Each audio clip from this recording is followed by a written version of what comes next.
Olá, amigos telespectadores do programa Joaquim Alés. Como vocês veem, eu gravo a abertura deste programa aqui nas galerias da Câmara Municipal de São Caetano do Sul, no plenário dos autonomistas, onde acaba de acontecer a sessão solene de outorga do título de cidadão sul-são caetanense ao presidente do Tribunal de Justiça do Estado de São Paulo, desembargador José Renato Nalini.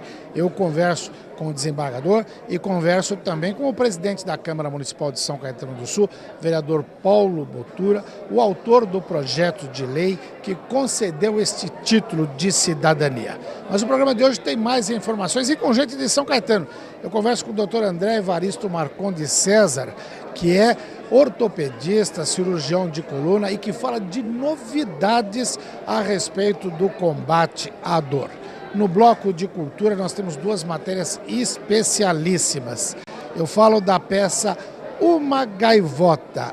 É impossível viver sem teatro, que tem à frente ninguém mais, ninguém menos do que Renato Borg, Noemi Marinho e grande elenco. Essa peça fica em cartaz até este final de semana, 24 de maio, no Sesc Anchieta, mas na outra semana, nas 2 semanas subsequentes, tem exibições com entradas gratuitas em teatros que a gente vai mostrar aí para vocês. A gente mostra trechos da peça e comentário dos artistas. Eu também falo do show do Viola Baguá, que acontece no Teatro Lauro Gomes, em São Bernardo do Campo, neste sábado 23 de maio, e tem até o endereço do site, do Facebook, para quem quiser desconto no ingresso. Eu converso com o Gonçalo Pavanello, que é criador do Viola Baguá, e mostro o ensaio aberto deles que aconteceu no Parque Salvador Arena, em São Bernardo do Campo.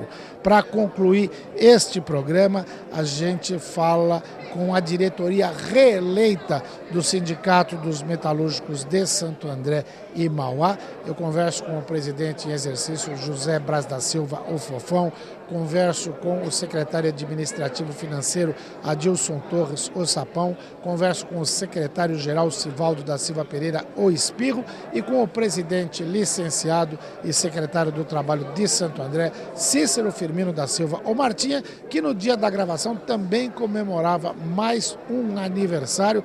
E a gente participou ali de uma feijoada no sindicato muito legal. Ou seja, tem informações importantíssimas que você não pode perder. Antes de começar o programa, a gente vai para um rapidíssimo intervalo comercial e aí sim começa a edição desta semana.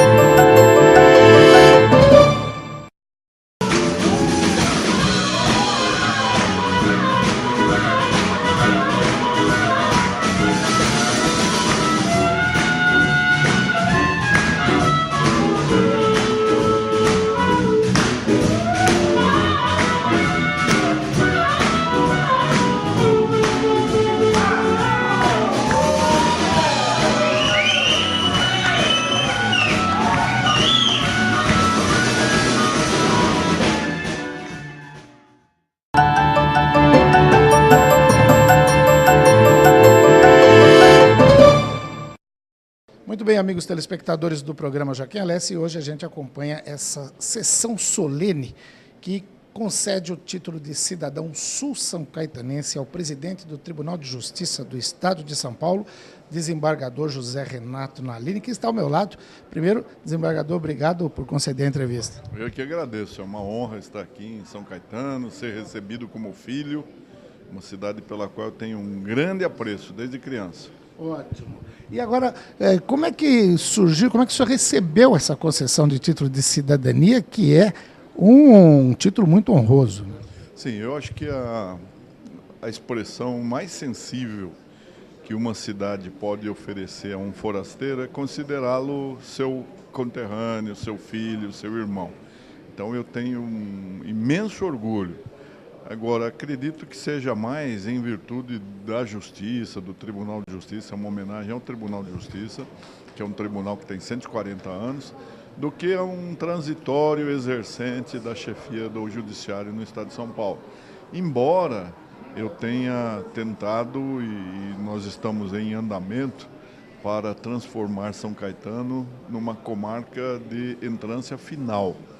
Ela merece, porque é um grande município, tem um movimento forense compatível com uma comarca de entrância final, e eu fiz aquilo que era possível. Então há um projeto de lei que só não foi aprovado ainda por algumas contingências, mas eu acredito que seja inarredável São Caetano ser promovida a comarca de entrância final dentro em breve, brevíssimo tempo. Opa, que grande notícia. Só para terminar, eu sei que daqui a pouco vai começar a solenidade, eu sou um leitor assíduo das suas colunas semanais aí no jornal A Folha do ABC, do meu amigo Alberto Florê, da Neide Florê, e vejo sempre as suas manifestações a respeito de assuntos importantes do momento. Acompanho também ao longo da sua carreira como professor, autor de vários livros, um deles que me chama bastante a atenção, que fala sobre a independência do juiz e a sua ideologia política, né? Acho que é um marco esse seu pensamento em toda a sua carreira de magistrado, né? Bem, eu sou um juiz, eu diria, atípico, porque eu gosto tanto da magistratura que eu não tenho nenhuma hesitação em explorar também os seus flancos, as suas vulnerabilidades, sempre com o intuito de fazer com que a justiça seja eficiente, que ela funcione, que ela resolva os problemas da cidadania, porque é para isso que a justiça existe. Então eu estou já há 42 anos nessa vida, prestes a terminar, mas com o mesmo entusiasmo, com a mesma crença de que a justiça pode resolver as questões humanas do convívio e, mais ainda, pode fortalecer a democracia. Então é uma grande alegria estar aqui, ser hoje um sul-sancaetanense. Muito obrigado, parabéns pelo título, até a próxima oportunidade. Muito obrigado. Desembargador José Roberto Nalini, presidente do Tribunal de Justiça do Estado de São Paulo, conversou com você. Muito bem, depois de conversar com o desembargador José Renato Nalini, cidadão sul-sancaetanense a partir de hoje, agora eu converso com o vereador que propôs esse título, o presidente da Câmara Municipal de São Caetano do Sul, vereador Paulo Botura. Paulo, primeiro, obrigado por nos conceder essa entrevista e parabéns pela solenidade aqui. Bom, eu, na verdade, contente com você estar aqui, fazendo a cobertura desse dia importante, onde o Nalini, o presidente do Tribunal de Justiça do Estado de São Paulo, vai receber o título. Eu fui muito honrado, mesmo porque eu tenho um vínculo com o Poder Judiciário. Eu praticamente comecei em abril de 69 como auxiliar no Fórum de Novo Horizonte, tornei-me escrevente, vim para São Caetano como chefe da parte processual da 4ª Vara Civil e 1ª Criminal, e logo em seguida eu fui para advogar, na verdade, e deixei as fileiras do Poder Judiciário. Mas eu sinto extremamente honrado com este título de hoje. Legal. E o desembargador já adiantava que veio notícia boa aí na questão da comarca de São Caetano, né? O que tem tudo a ver com esse momento de comemoração. Você veja o negócio, de fato, para a nossa comarca vai ser de uma essência extrema. Hoje nós temos que buscar alternativa para os nossos juízes, para eles subir, e vamos permanecendo. Alcançando essa classe especial, define regra em cima do conceito de que o juiz aqui torna-se, na verdade, o caminho certo para o tribunal.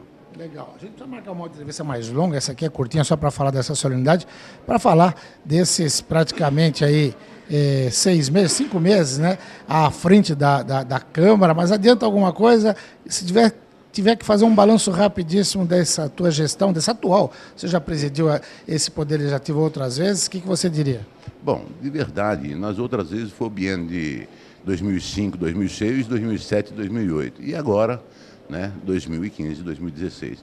Evidentemente que a gente já tem uma noção exata do Poder Legislativo, tem os companheiros que me ajudam, ou seja, na verdade, o presidente ele tem que administrar a presidência com os companheiros, com os nossos vereadores, que, de fato, enaltece esse Poder Legislativo e também nos ajuda muito a conduzir o Legislativo de São Caetano do Sul.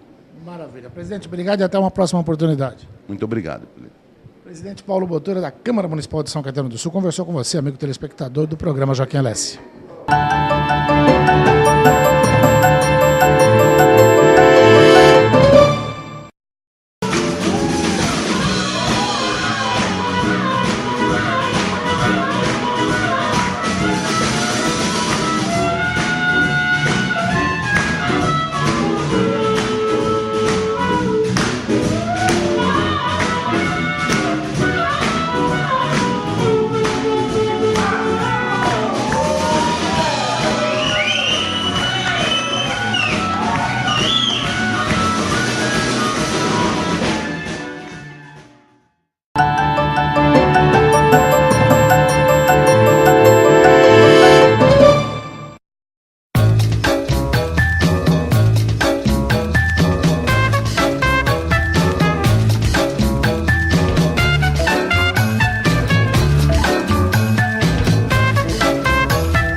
Muito bem, amigos telespectadores do programa Joaquim Alessi, nesse bloco Café com Letras que eu gravo aqui na Superbanca do meu amigo João Martinelli. Vocês estão vendo também o painel da Flytour aqui no fundo, a melhor agência de viagens de todo o Brasil. Não é só da ABC, não.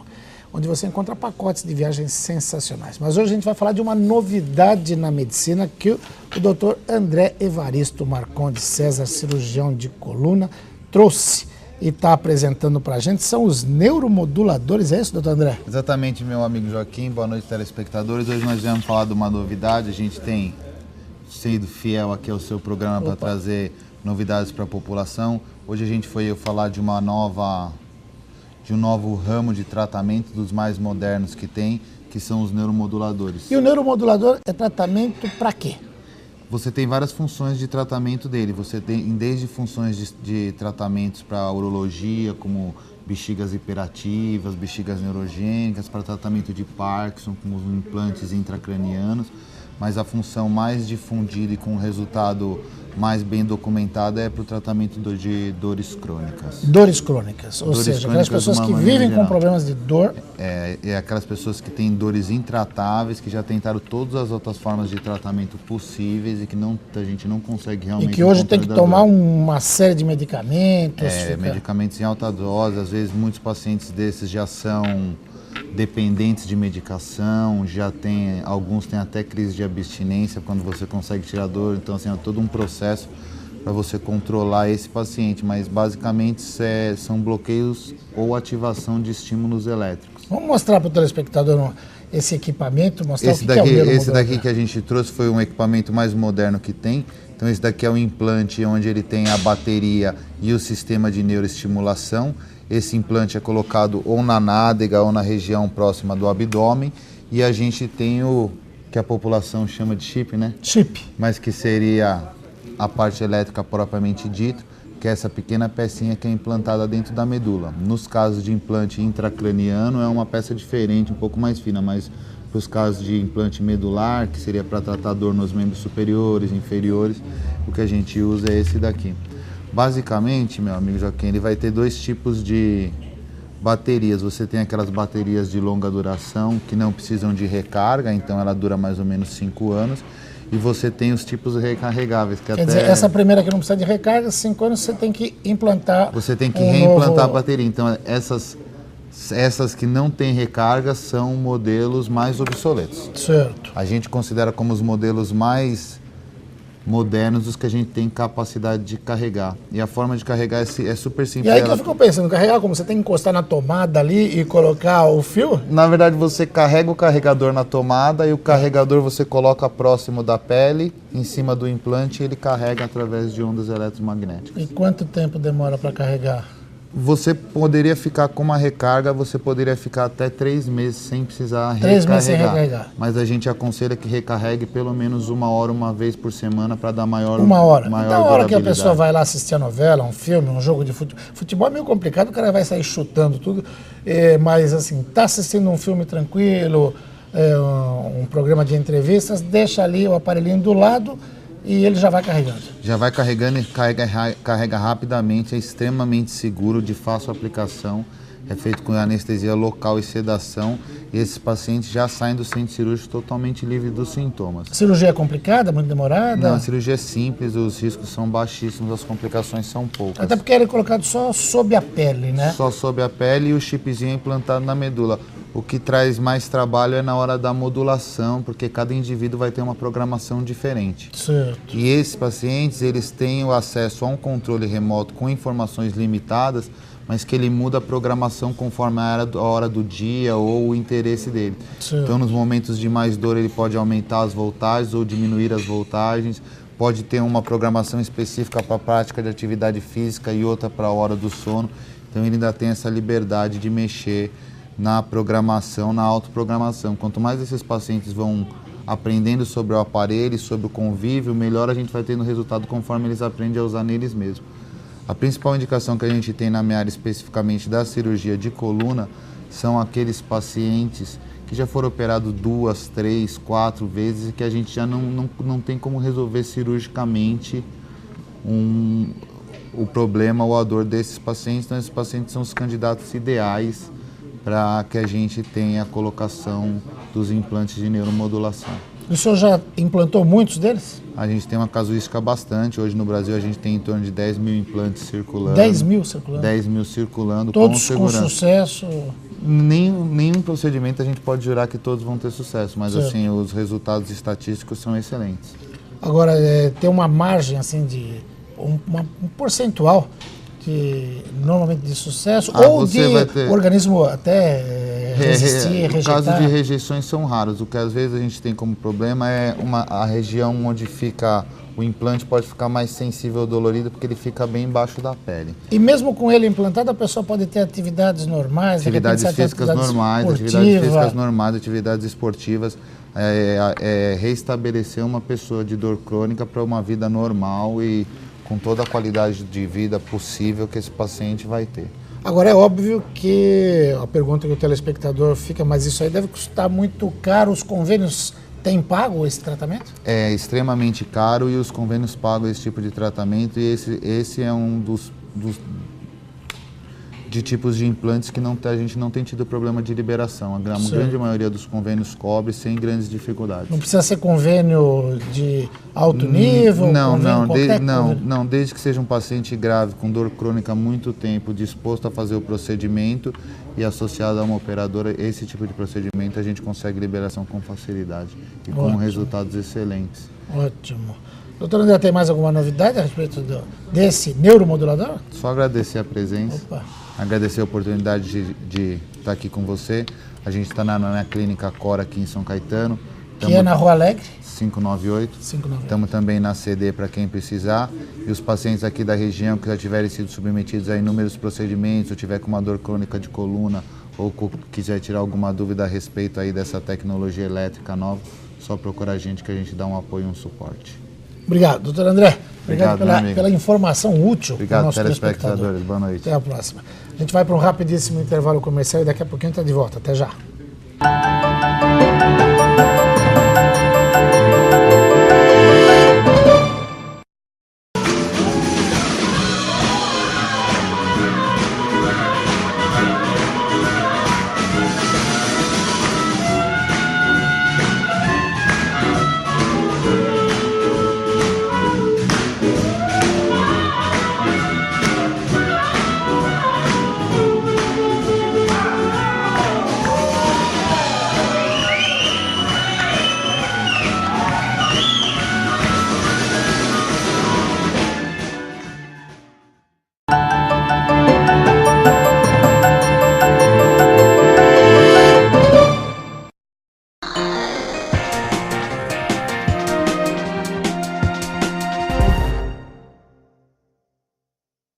Muito bem, e aqui agora eu falo da Avenida Goiás, coração de São Caetano do Sul, terra da Fundação das Artes, que revelou muitos atores, diretores, gente importante para a dramaturgia nacional, e por isso eu falo sobre teatro. Eu falo da peça Uma Gaivota é Impossível Viver Sem Teatro, que fica em cartaz até este domingo, 24 de maio, no Teatro Sesc Anchieta, mas que poderá ser vista nas próximas semanas, de 27 a 31 de maio, no Teatro Alfredo Mesquita, na Avenida Santos Dumont, 1770, Santana, e também de 3 a 7 de junho no Teatro Cacilda Becker, na Rua Tito 295, na Lapa.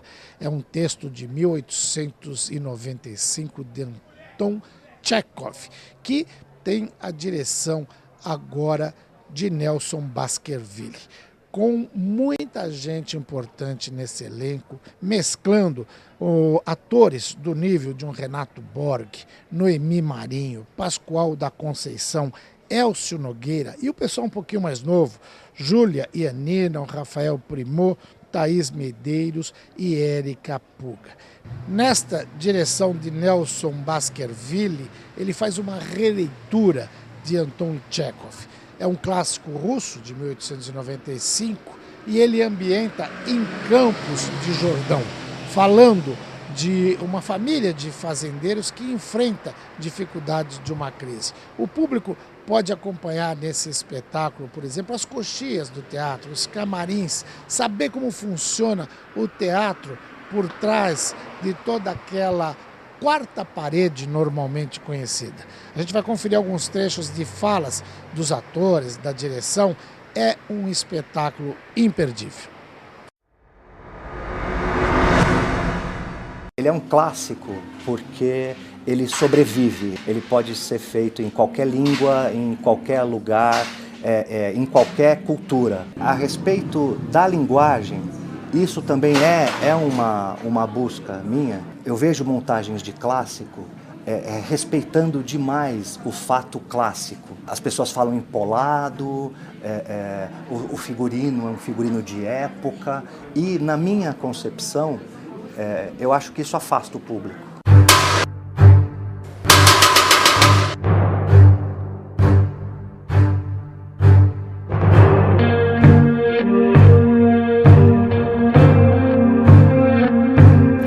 Meu primeiro Tchekov. Primeira vez que eu faço Tchekov,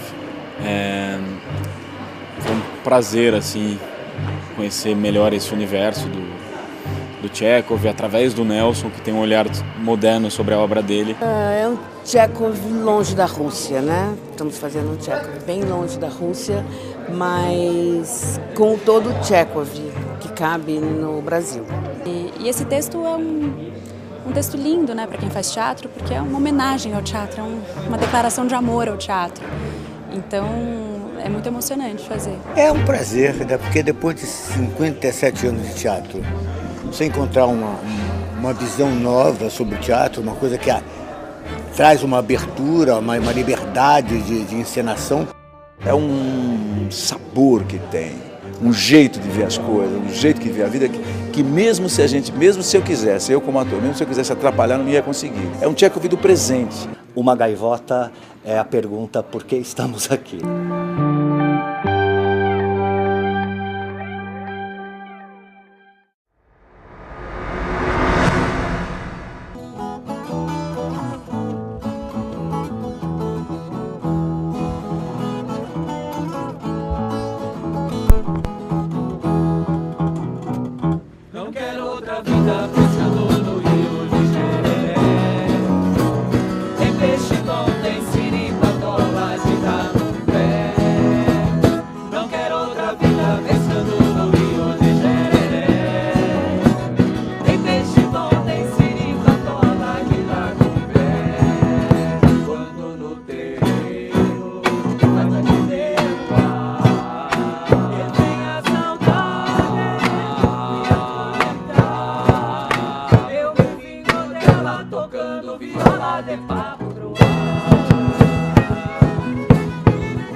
papo pro ar e agora a gente entra com o papo no ar para mostrar esse Viola Bagual. Eu tô me sentindo uma verdadeira Inesita Barroso aqui, viu, meu? Que maravilha. Que Deus a tenha. A grande Inesita, né? Meu amigo Gonçalo Pavanello, a gente veio aqui no Parque Salvador Arena para gravar esse bloco, porque amanhã, dia 23 de maio, tem um showzaço. É isso mesmo, Gonçalo? Isso mesmo. Vai ser nosso show aqui no Teatro Lauro Gomes, em Rua de Ramos. Né? Nós estreamos esse espetáculo chamado Alma Caipira o ano passado e agora a gente está trazendo aqui para o nosso bairro, né? Que a gente ensaia sempre por aqui, né? Que maravilha. Ó, vai apresentando o pessoal para todo mundo conhecer, nome por nome, instrumento que toca. Vamos lá. Aqui no violão, o mais novo componente, o Flávio Véspero. Depois temos a nossa vocalista, Fernanda Diniz. E faz percussão também, né? Aqui todo mundo faz de tudo, né? O nosso multi-instrumentista, o nosso mascote, o Gabriel Amorim. E o Wilson, que por sinal é o pai dele, né? Wilson Moreno, no contrabaixo, vocal, percussão também. Nosso maestro Célio Colela, flauta, percussão, broncas, etc e tal. E o Tony Virgílio, que a gente chama de Bran, né? Mas o nome artístico dele é Tony Virgílio, também nosso vocalista. Maravilha. E pai de 2 recentes filhos gêmeos. Opa, parabéns! 2 pequenininhos, hein? Legal. Diz que ele tem que tocar na noite aí para... Maravilha. Sustentar a galera. E diga uma coisa, fala um pouquinho da história do Viola Bagual. Vocês estão aí nessa estrada há quanto tempo? Tô vendo ritmos bem brasileiros, música autêntica, como é que é? Conta um pouquinho da história. O Viola Bagual, ele, nos anos 80, né, a gente tocou, inclusive participamos do Inesita Barroso uma vez, né, muita alegria. E 25 anos depois a gente resolveu voltar, né. Dos componentes antigos, sou eu o único, né? O Walter Lima, que recentemente teve que sair por problemas, assim, em outros trabalhos, né? Que infelizmente a gente faz um trabalho porque a gente gosta, a gente não vive disso, né? Mas o Walter não pôde continuar com a gente lamentou, né? E o Flávio entrou no lugar dele. E aí, uns 2 anos e meio, a gente retomou esse trabalho e já estamos na estrada aí fazendo algumas apresentações aqui pelo ABC, São Paulo, né? E esse espetáculo a gente montou para juntar as melhores músicas, né, da música raiz, MPB, e dando esse toque regional, né, que é a nossa linha. Legal, a gente já ouviu aqui de Papo pro Ar. Fala de outras canções que vocês mostram no espetáculo. Tá. A gente começa, né, com Amanhecer Eu Peguei a Viola, Trem do Pantanal. São músicas, né, que a gente ouvia na nossa adolescência também, o Trem do Pantanal.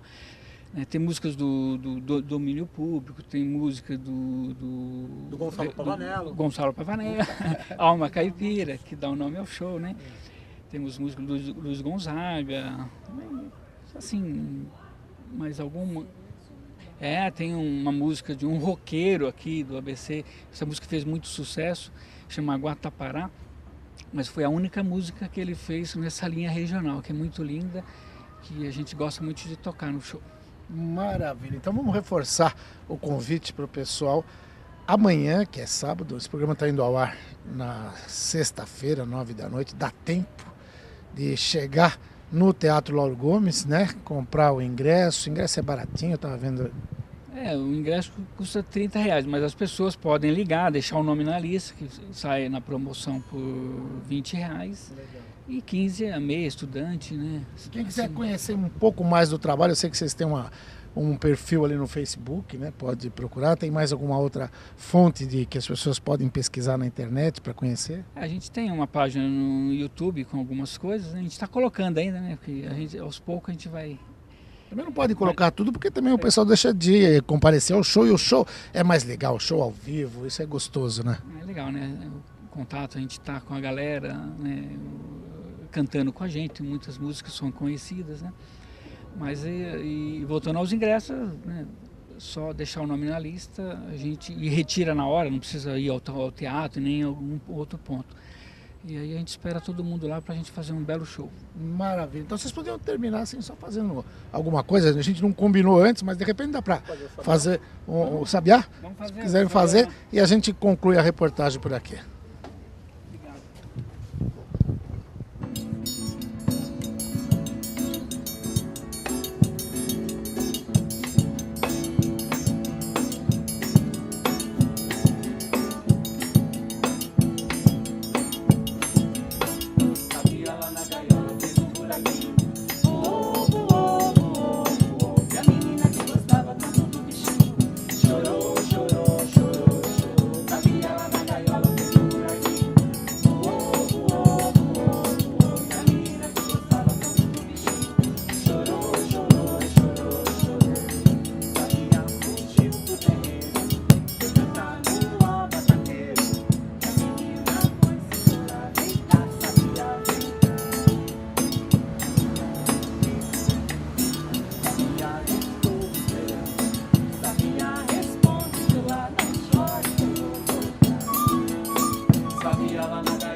bem, amigos telespectadores do programa Joaquim Alessi, hoje a gente faz um misto de cobertura sindical e social.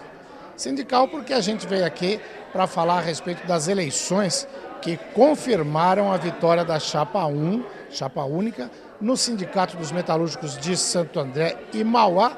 E essa comemoração foi feita hoje, dia 15 de maio, com uma feijoada aqui também para celebrar o aniversário do presidente licenciado do sindicato, Cícero Firmino da Silva Martinha, secretário do Trabalho de Santo André. Para falar dessa dupla comemoração, eu converso com o presidente em exercício do sindicato, José Braz da Silva, o Fofão. Primeiro, Fofão, é sempre bom comemorar, festejar o aniversário de uma pessoa tão querida como Martinha e festejar essa eleição, que em que pese o fato, o pessoal pode falar, mas foi chapa única, mas ela foi uma eleição exemplar, né? Com uma eleição com 93% de aprovação dos votantes. Fala um pouquinho a respeito disso. Então, Joaquim, boa tarde, Joaquim, né? Um abraço para todos os seus que acompanham o seu programa diariamente aí.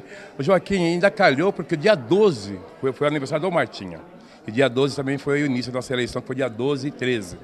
Então, foi assim, rapaz, uma eleição que, para mim, né, a porcentagem de pessoas que foram votar na urna me surpreendeu.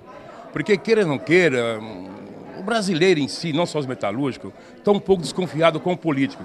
Quando eu falo em político, também envolve o movimento sindical. E nós tivemos ali 93,33% de trabalhadores que foram na urna votar. Você disse, né, uma chapa única, é verdade. Chapa 1, né, mas eu já vi muita chapa 1 por aí que não atingiu 50%. E aqui nós atingimos 93,33%. E eu até venho também, acho que ajudou, né, essa procura para votar na gente. Primeiro é o resultado. É que nós tivemos um bom resultado, um bom trabalho durante os 4 anos, que vai terminar agora em junho. Segundo, foi o Martinha, nosso Cícero Martinha, ter aceito encabeçar essa nova chapa. Ele não queria, o propósito dele, ele está renovando, né, ele seria o último mandato agora, mas nós convocamos ele, eu, Chapão, Espirro, a diretoria em si, exigimos para ele continuar, porque nós estamos num momento muito difícil, né, momento de desemprego, o país, querendo ou não queira, está numa pequena crise, a crise pode aprofundar mais ainda, gera mais desemprego, e o Martinha aceitou. E terceiro, foi que nas últimas semanas, nós pegamos aquela bandeira da terceirização, nós fizemos 3 protestos com paralisações, fizemos mais de 10 assembleias, envolvemos os trabalhadores metalúrgicos na questão não à terceirização. Então ali também ajudou bastante nós obtermos 93% e 33% dos trabalhadores votando na chapa 1. Então para nós, olha, eu fiquei surpreso mesmo. Tinha até algumas empresas, Joaquim, que eu não esperava um número tão alto. Né? E eu falava nesse momento para as pessoas que estavam acompanhando a eleição. Porque quem fez a eleição acompanhando não fomos nós. Foi a Federação dos Metalúrgicos do Estado de São Paulo. Veio aqui 32 sindicatos. Tem os sindicatos São Caetano, Guarulhos, Osasco, São Paulo, Araçatuba, Lins. Foi vários sindicatos metalúrgicos, filiados à Federação, que acompanhou todo o processo desses 2 dias de eleição. Buscava o voto, o mesário era deles, o presidente era deles. No dia da apuração esteve aqui o Magrão, presidente da Federação dos Metalúrgicos de São Paulo, esteve aqui nosso prefeito Carlos Grana, que também já foi diretor dessa casa, e ali o próprio Magrão falou assim, Fofão, eu nunca vi, nunca assisti uma eleição, né, tão alta, de nível tão alto de pessoas votando. Então, para nós é um orgulho, é uma satisfação, é o resultado do trabalho que nós fizemos nesses 4 anos. Né? Então, fomos aprovados. Maravilha. E agora aproveita que essa cobertura social para desejar aí um abraço para o Martinha, falar o que... A gente já sabe o que você pensa do Martinha, mas sempre é bom cumprimentar, né? O Martinha é o irmão, né? O Martinha nós conhecemos acho que 35 anos já. Mas temos a mesma idade também. Eu também fiz dia 28 de abril, fiz 62 anos. O Martinha, eu desejo para ele aí, né, toda a felicidade, toda a sorte do mundo, né, essa garra dele que passe mais para a gente ainda e que ele viva muitos e muitos anos nos ajudando os metalúrgicos, porque essa casa ainda necessita muitos companheiros. Martinha, parabéns, feliz aniversário, comemore bastante. Deus que te dê muita saúde e paz, que é o mínimo que você merece, é isso aí. Um abraço, companheiro. Obrigado, Fofão. José Braz da Silva, Fofão, presidente do Sindicato dos Metalúrgicos de Santo André e Mauá, em exercício, conversou com você, amigo telespectador. Muito bem, nessa cobertura sindical e social, né? Agora eu converso com o secretário administrativo e financeiro do Sindicato dos Metalúrgicos de Santo André e Mauá, Adilson Torres, o Sapão. Sapão, eu estava falando com o Fofão agora sobre a importância dessa eleição e o significado dela, porque em que pese o fato de ter chapa única, ela foi emblemática, ela foi uma eleição exemplar com uma aprovação praticamente unânime da categoria que votou. Isso renova a força para mais 4 anos de trabalho aí, né? Não, sem dúvida nenhuma, né, Joaquim? Em lugar aí a agradecer a você aí, a todos os nossos telespectadores. E falando um pouco dessa eleição, né, a segunda eleição que a Federação dos Metalúrgicos ela organiza, né? Então tiveram aqui presentes, os mesários são sempre dirigentes dos sindicais aí de várias regiões do estado de São Paulo. Então tiveram aqui cerca de em torno de 30 sindicatos aí compareceram aqui, fazendo a nossa eleição, apurando isso daí. E acho que chegar nesse resultado que nós tivemos aí de mais de 93% dos votos válidos, isso para a gente foi uma grande satisfação e, logicamente, aumenta a responsabilidade nossa, né, de ter essa aprovação nas urnas, um momento difícil, onde a política em si, né, em todos os sentidos, ela está bastante desacreditada. Nós termos esse apoio da nossa categoria, isso, sem dúvida nenhuma, renova aí as nossas forças para estar cada vez procurando mais brigar pelos direitos dos trabalhadores e aumenta a responsabilidade também, né, da aprovação desses trabalhadores e da gente fazer jus aí essa aprovação e, logicamente, dar continuidade à história desse sindicato, que vai fazer 82 anos, um sindicato combativo e guerreiro aqui na região.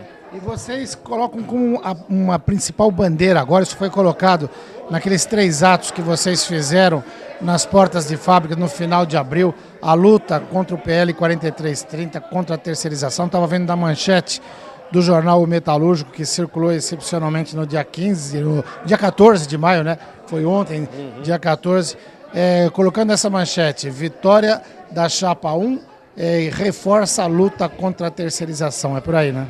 Não, sem dúvida nenhuma, né, Joaquim? A gente entende que essa questão da terceirização aí é uma situação que vem beneficiar as empresas em detrimento aí aos trabalhadores, né? Então isso é um projeto que está lá desde 2004, esse projeto é do empresário Sandro Mabel, né, que ainda bem não foi nem reeleito para esse mandato agora, mas alguém pegou lá, desengavetou isso e está tocando, né? Então, sem dúvida nenhuma, a nossa briga é contra esse projeto, porque a gente entende que isso aí vem fragilizar aí ainda mais a situação do trabalhador, né? A gente sabe que uma coisa é você ter o contrato direto com a empresa, outra coisa é quando você tem um terceiro intermediando. Então, sem dúvida nenhuma, o empresário, se ele terceirizar, ele não vai terceirizar para gastar mais.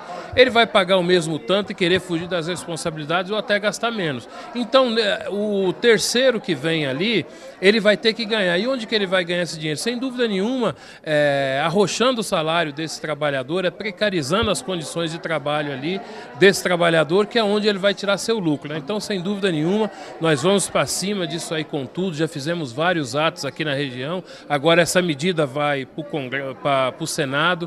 O Senado parece que está bastante simpático, alguns pontos que o movimento sindical tem colocado, principalmente com relação à questão da atividade fim, e sem dúvida nenhuma, se precisar repetir esses atos, ou se precisar ir em Brasília, nós vamos ir em defesa dos nossos trabalhadores. Maravilha. Para encerrar, a parte social, aniversário do Martinha, 62 anos, a gente está entregando a idade aqui. Quem entregou foi o Fofão, não fui eu não.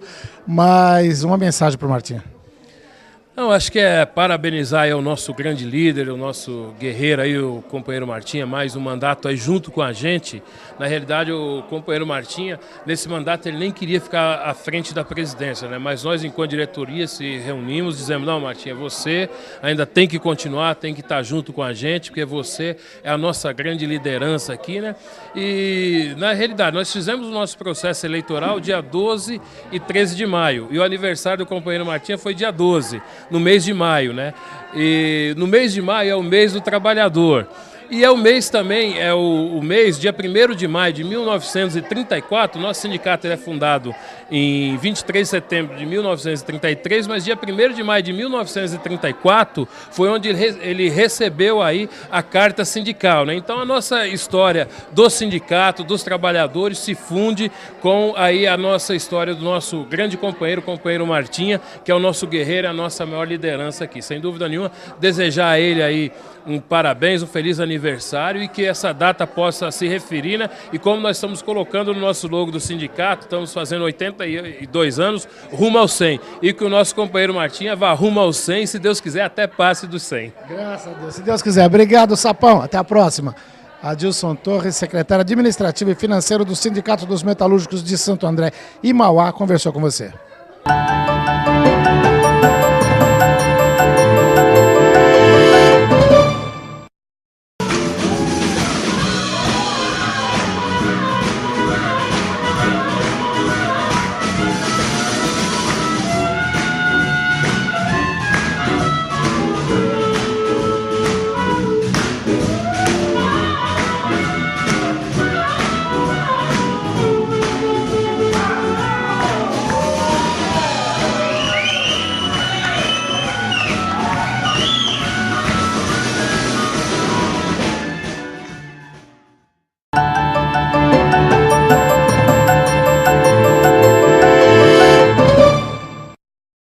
Bem, agora eu converso com o secretário-geral do Sindicato dos Metalúrgicos de Santo André e Mauá, Sivaldo da Silva Pereira, o Espirro.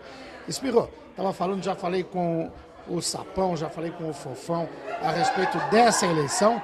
Pode parecer redundante, mas é uma eleição exemplar, porque eles mesmos falavam da presença aqui de representantes de mais de 30 sindicatos de todo o estado ligados.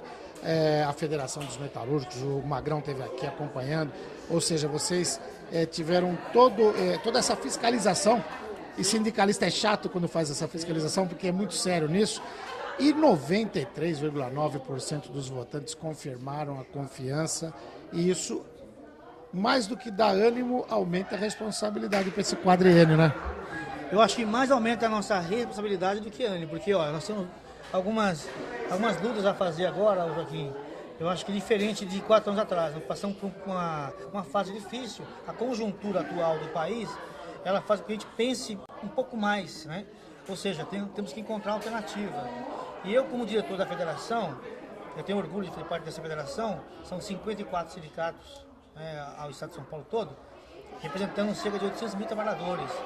E eu estive com o Magrão, com o Edson, com o Mota e com o Rivaldo, que montaram todo esse trabalho, a alegria deles de perceber que o nosso trabalho aqui na região realmente é diferenciado. Eles acompanham as eleições de várias cidades, aqui é diferente. Ficaram muito, muito contentes. Então isso nos anima nesse aspecto do nosso trabalho, nós temos que ter um retorno positivo. Agora, com relação à nossa responsabilidade, eu acho que nós temos que apresentar mais uma vez uma proposta que possa ajudar o país, como fizemos já algumas vezes, né? Eu sempre lembro isso, pode ser até chato, mas em 2008, quando começou a crise, aqui no sindicato, o Martinha tinha acabado de sair de uma eleição para prefeito na época, ele era para vice, e ele chamou uma reunião aqui em dezembro de 2008. Novembro de 2008. Logo depois da eleição. Isso, depois da eleição. E trouxe aqui dentro do nosso sindicato vários empresários, né, nossa base, e apresentou uma proposta de retomada. E essa proposta ela foi levada para São Bernardo, na época com o Sérgio Nobre, eu ia falar Paulo Nobre porque eu sou palmeirense, então o Sérgio Nobre, e abraçou essa ideia e foi construído aquele seminário, o ABC do diálogo e do desenvolvimento, que culminou com várias propostas importantes. Então, mais uma vez, nós, enquanto metalúrgicos Santo André e Mauá, um sindicato que vai completar 82 anos, temos esse compromisso de pensar, né, alguma alternativa, e nós temos condições para isso, de fazer o país realmente retomar e crescer novamente. Maravilha. Agora uma mensagem para o aniversariante aí. Rapaz, falar do Martinha... Bom, primeira coisa, eu tenho um privilégio, eu sou privilegiado por ter convivido e conviver com ele. Eu tenho 29 anos aqui de categoria, e desses 29 anos eu tenho pelo menos 25 que eu convivo com ele. Então, Eu tenho que dizer que eu aprendi muito com ele, continuo aprendendo a cada dia mais, e eu tenho uma admiração pela pessoa, não só pelo político, porque o Martim aqui, muitas vezes ele cobra a gente de uma forma até meio bruta, sabe? Ele é muito solidário, mas também sabe ser bruto. Bruto do ponto de vista de cobrança, ele quer sempre as coisas funcionando da melhor forma possível, ele é perfeccionista, né? Então, para mim, a mensagem que eu posso passar para o Martim é: Martinha, obrigado por você continuar presidindo o nosso sindicato. Nós sabemos que muitas vezes há uma cobrança de você mesmo para você deixar a nossa categoria, ele fala sempre isso, mas para nós ainda nos sentimos, de certa forma, dependentes da forma com que ele faz a gestão, a forma com que o Martinha gere esse sindicato. E ele gere com o coração. Ele faz a questão política, mas ele tem nós como se fôssemos filhos, né? E nós, a ele como se fosse pai nosso, né? O nosso pai. Então, eu quero que você continue conosco há mais tempo, independente de estar ou não na presidência do sindicato. Também desejo a você muita saúde, porque você tem uma grande responsabilidade e nós nos sentimos muito felizes quando você está bem. Então, é um orgulho fazer parte dessa categoria e fazer parte de uma direção que tem um cara, um ser humano e um político, um dirigente político como nós temos o Martim. Então, para mim é um orgulho fazer parte desse conjunto, e eu sei que meus netos vão poder falar, ó, eu fiz parte da direção que teve o Martinha como presidente, o Martinha como nosso líder, e com certeza ele vai trazer muito mais benefícios e muito mais privilégio para a gente ao longo desses anos. Então, quero desejar para ele toda a saúde do mundo. Maravilha. Obrigado, Espirro. Até uma próxima oportunidade. Obrigado. Sivaldo da Silva Pereira, o Espirro, secretário-geral do Sindicato dos Metalúrgicos de Santo André e Mauá, conversou com você. Muito bem, e agora, depois de conversar com o Fofão, com o Sapão, com o Espirro, eu converso com o presidente do sindicato, está licenciado, claro, e aniversariante do dia. Eu estava falando, viu, Martinha, que hoje é uma comemoração dupla, né? O resultado dessa eleição, que é uma eleição exemplar pela forma como ela aconteceu, e a comemoração do aniversário, que é sempre importante, né? Pois é, Joaquim, o aniversário é sempre uma data importante, né? Pena que a gente vai ficando mais velho, né? Mas também, né, é sempre uma satisfação a gente estar com os amigos, com os companheiros, né, comemorando o aniversário, um momento também de confraternização. E, como você disse, uma alegria, porque num momento como esse, uma conjuntura delicada, as dificuldades que nós temos encontrado nas negociações, né, nós fizemos uma eleição, né, no primeiro dia atingimos o quórum, né, mesmo sendo chapa única. Primeiro, você chapa única, né, já é algo importante. Segundo, você chapa única tem muito difícil de você coletar votos. Então, no primeiro dia já conseguimos quórum, né, e tivemos uma obtenção de 93% dos votos, né, todos aqueles que votaram. Então, é uma satisfação muito grande. Mostra que a gente está indo no caminho certo. Né, a gente tem sempre dito isso para a diretoria, com a experiência que nós acumulamos no movimento sindical, de que o sindicato ele tem uma função determinante, que é estar sempre junto com os trabalhadores e defendendo o interesse dos trabalhadores. Então, eu acredito que a categoria conseguiu entender bem, né, a diretoria conseguiu dar o recado que precisava. Eu estava lendo aqui um material mandado pela tua assessoria, que diz de 5.579 eleitores e eleitoras habilitados para votar, né? 4.243 foram as urnas, ou seja, quase 80% dos associados, dos filiados com direito a voto foram, o que já é um feito significativo. Você falou desse número, 93,31% votaram na chapa 1. E agora eu leio na manchete do jornal Metalúrgico, que circulou excepcionalmente nesta quinta-feira, dia 14 de maio, dizendo que a vitória da chapa 1 confirma, inclusive, a luta contra a terceirização. Vocês têm outras lutas aí pela frente. O Congresso acaba de votar a MP 664, né? Que fala do fator previdenciário, que é uma outra luta, e tem mudanças aí. Esse momento, esses 4 anos a gente tem pela frente, são 4 anos muito importantes e de praticamente reconstrução dessa relação capital-trabalho, da relação do trabalhador com o governo, né? Olha, Joaquim, a função primordial do sindicato é defender o interesse dos trabalhadores. Nós temos dito o seguinte, nós somos contra a terceirização, não é porque nós queremos só a diretoria, não, é porque os trabalhadores da nossa categoria sabem o que é o terceirizado, sabem as dificuldades, sabem a luta que nós já tivemos contra a terceirização e sabem que nessa atividade principal dos trabalhadores, em qualquer fábrica, se tiver a terceirização, vai precarizar a mão de obra.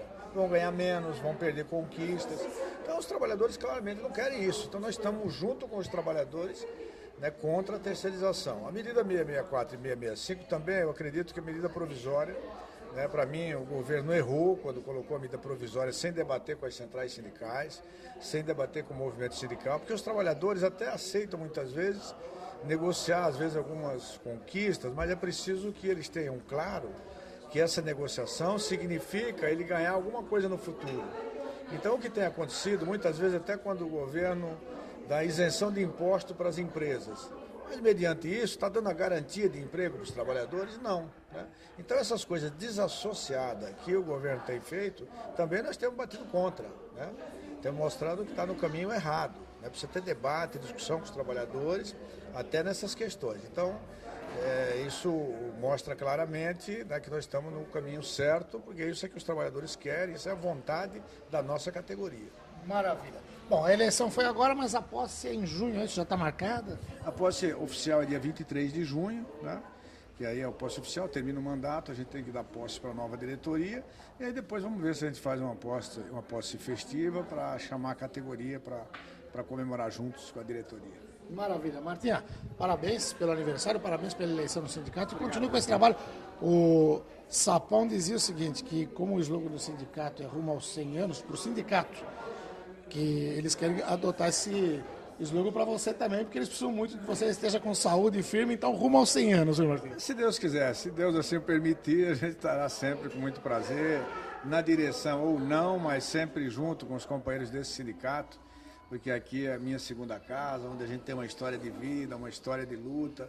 Então, para mim, é sempre emocionante quando eu entro dentro dessa casa, a Casa dos Trabalhadores Metalúrgicos Santo André e Mauá. Maravilha. Obrigado, Martinha. Parabéns mais uma senhor. vez.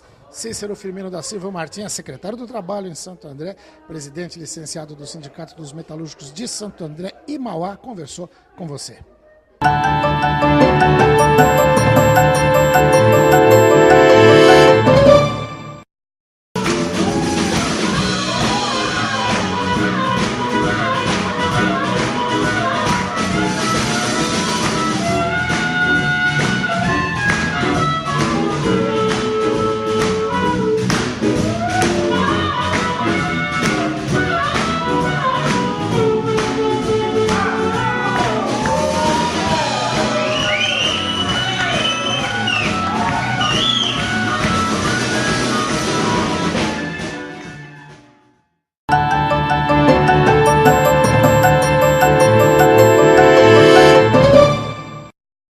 Muito bem, amigos telespectadores, espero que vocês tenham gostado da edição desta semana e por isso eu conto com a sua audiência no próximo programa. Até lá!